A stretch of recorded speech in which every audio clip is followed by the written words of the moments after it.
go.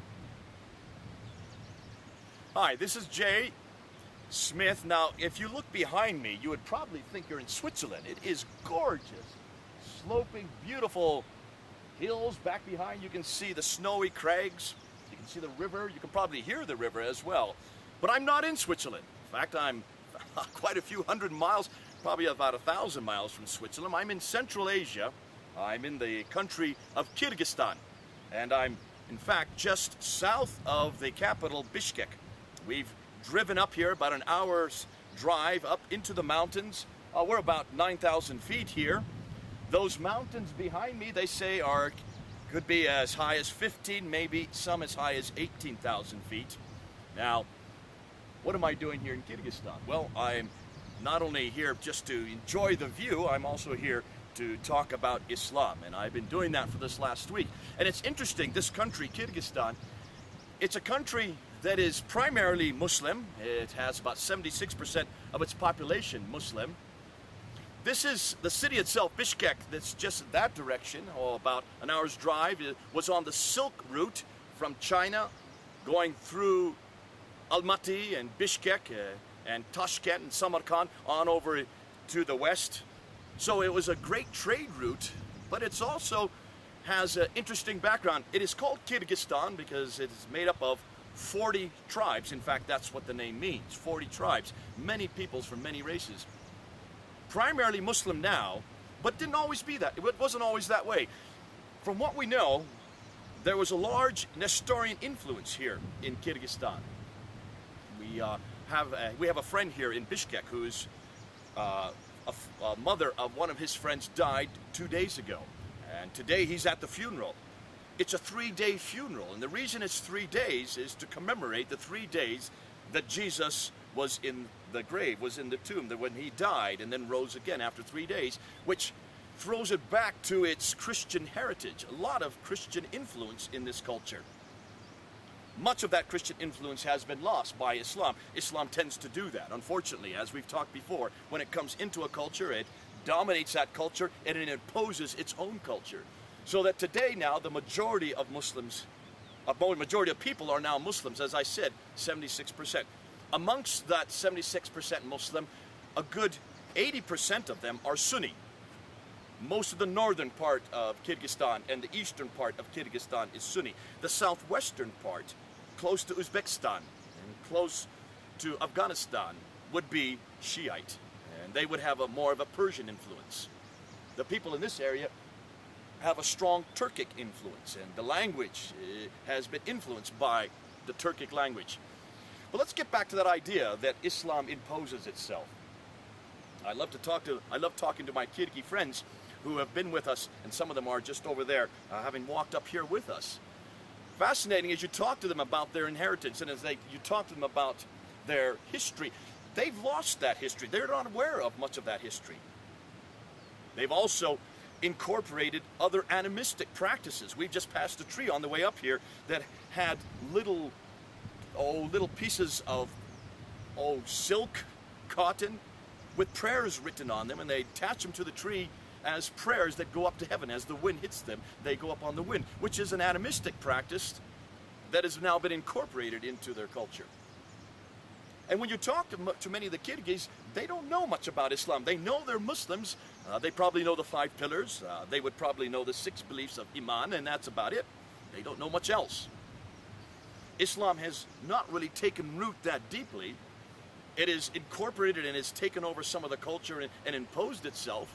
But we're at the far northeastern area of Islam. If you go further east, you get the Uyghurs, who are also Islamic. And what's interesting is to see what's happening to modern Kyrgyzstan. We've been in Bishkek and we've been looking around the streets. It's very modern. It's very Western. Most the people are dressing as we do, Western dress. We tried hard to find anybody that was dressed like a Muslim. And I think in the whole week we've been here, I've only seen 1 or 2 women, possibly 1 or 2 men, that have the Islamic dress. Islam is really on its way out here. Am I happy about that? Well, yes and no. I find that sometimes when I talk with Muslims, I prefer radical Muslims. I prefer Muslims that are orthodox. I prefer Muslims that do have a faith. I prefer Muslims that do understand who God is, what Scripture's all about, the fact there is a heaven and a hell, because there's a commonality that I can preach to. There's a commonality that I can speak with. That's why I spend most of my time with radical Muslims. I find them the most engaging. I have a difficult time with Muslims who now are becoming nominal Muslims who don't even understand their faith or care much about their faith, and I think that's what's happening here in Kyrgyzstan. They need to come back to their faith. Of course, obviously, there is only one faith that I'm concerned about, and that is the faith of Christianity. But I find it beautiful to be able to talk to many Muslims, at least about God. And the fact that I can move right into that, not only that area of commonality, but then to understand who God is and to speak specifically about who Jesus Christ is. And we've been able to do that with the people that we've been working with this last week. Kyrgyzstan is a fascinating example of what is happening to a lot of the stans, the countries that used to belong to Soviet Union that now have had independence. And as they've had their independence, they've opened themselves up to the Western world. They've opened themselves up to a lot of the influence that's coming from the West. They had already opened themselves up to the Soviet ideal, and if you go to Bishkek, you will see that maybe 10 to 20% of the people there are from Russia. And so they've had 80 years of secularism imposed on them, pushing away much of their religious inheritance. What I'd like to see happen is that they come back to faith, but not faith in Islam. I'm not sure that, and as you can see from many of my videos, I'm not at all, I do not believe that that is the answer. I believe there is only one answer, and that's it is Jesus Christ. So that's what we're here to do. That's what we're here to talk to you about. It's important that people understand who God is, but it's important they understand who that God is specifically. I'm not concerned with Allah as God. I'm more concerned with Yahweh, the Old Testament God, who is the name that was given to us in the Old Testament, the name that Jesus appropriated for himself in John 8:58. That is the name that I want to introduce the Kyrgyz to. That is the name that I want to introduce all of you to, as you've seen from many of my other videos.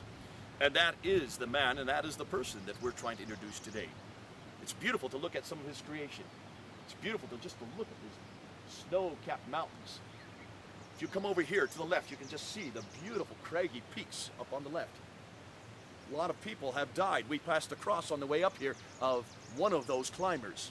There's an entire cemetery and a memorial ground further back that direction that has crosses and also other memorials of people who have died climbing these peaks. They're very, very steep. If you come up over here to the right, you can see, again, just how steep they are. This is part of God's creation. This is the beauty of what God has given us. And it speaks about him all the way through. And this is when I have to praise the Lord when I see this kind of beauty. It's rare to find this kind of beauty. We don't have this kind of beauty in England. And it's great to be able to come here and be humbled by it. I hope you are appreciating this beauty. I hope you also realize who made it. And I hope you come back to him, and we come back not only to the God of the Bible, who we call Yahweh, who came to earth as Jesus Christ. He's the God that has given us all this. He's the God that every one of you can know personally. This is Jay then, in Kyrgyzstan. Over and out.